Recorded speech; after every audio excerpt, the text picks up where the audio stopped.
Hi there, guys. It's me again. How are you? Today is my darling, dear friend KS's 50th birthday. And she is, let me tell you something, guys. She is storming into 50, like massively in charge of 50. 50 is not in charge of her. She's turning 50 in the way that, we all want to be her. Basically, we all want to be her. So I decided to make her birthday cake, of course. And in typical Kristen form, I went from, I think I'll make KS a cake to, I think I'm going to make the most complicated cake I've ever made in my entire life with increasing tiers of difficulty that will give me the opportunity to crash and burn and completely fail at every step along the way.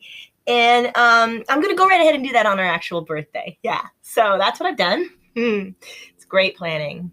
Great planning.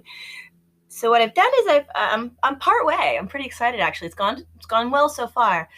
I have made tiers of chocolate espresso Mexican chili cake, and I made heart-shaped tiers of that. And so tier 1 will, of course, be the base of the cake.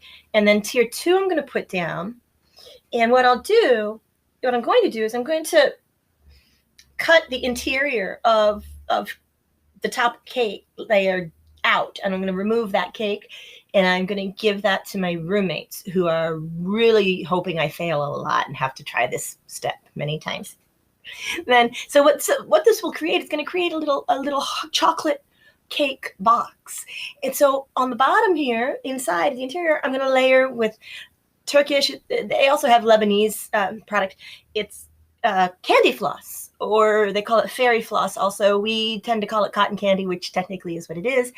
But the Turkish or the Lebanese varieties are amazing. It's like cotton candy for the gods, really. So I'm going to layer this with the candy floss, and then I'm going to put in little cubes of homemade fudge, and I'm going to decorate the interior with these paper. It's called wafer paper. These are wafer paper dragonflies. And I did not make those. I bought those. They're beautiful, though. Just little multiple colored dragonflies. So that's going to be what's inside the chocolate espresso Mexican chili cake. Then the lid for the cake is a solid piece of chocolate in the same size heart, right? And I'm very smug about this because one of my roommates insisted that there was no way that I would be able to actually take this out of its mold without it crumbling into a million pieces. So look at what I do. Hey, look. Boom, boom, boom, boom. Hey, this is very funny because KS is a cardio nurse. So I didn't plan this. Boom, boom, boom, boom. But there's my heart beating with the glory of my love for her. Anyway, so this will be on top.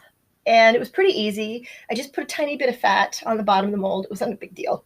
It did discolor slightly, but that's cool. There's some marks here. You can see where there was exposure, but it's fine because I'm going to go ahead and paint the bottom of the lid with a salted caramel.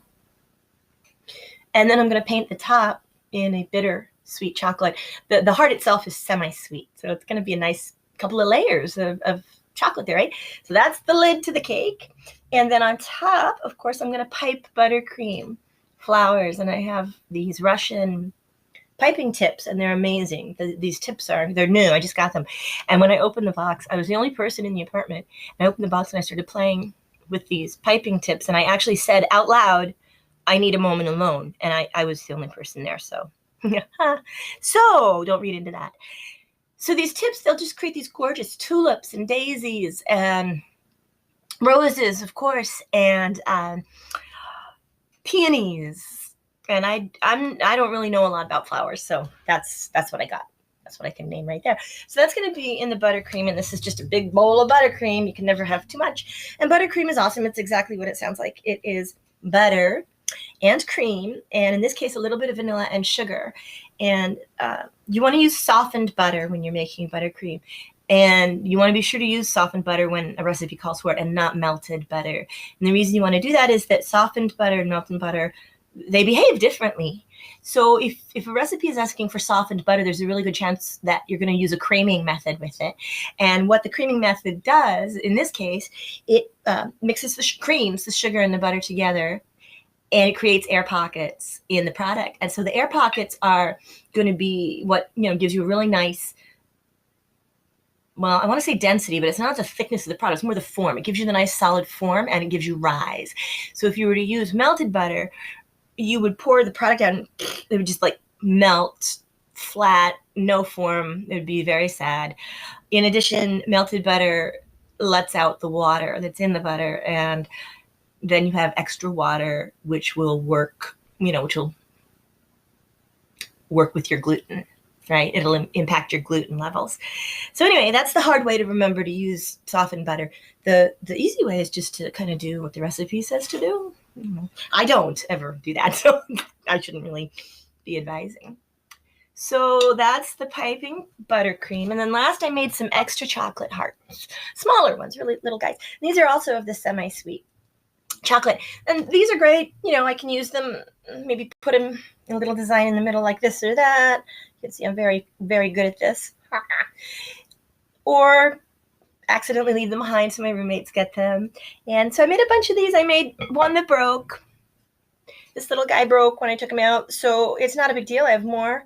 I can also glue him back together with melted chocolate or with buttercream or with edible glue. So anyway, it's all done but the shouting. So I'm going to go and I'm going to finish decorating, or start decorating, actually, assemble and decorate this cake. So I'll get back to you and let you know how it goes. And if it's a failure, most likely this video is now being posted sometime in like August, like months after the fact, where it's no longer a nightmare, right? But let's keep our fingers crossed. Maybe it's going to turn out beautifully, and I hope so. So yeah, we'll see how it goes. All right, wish me luck. Bye-bye.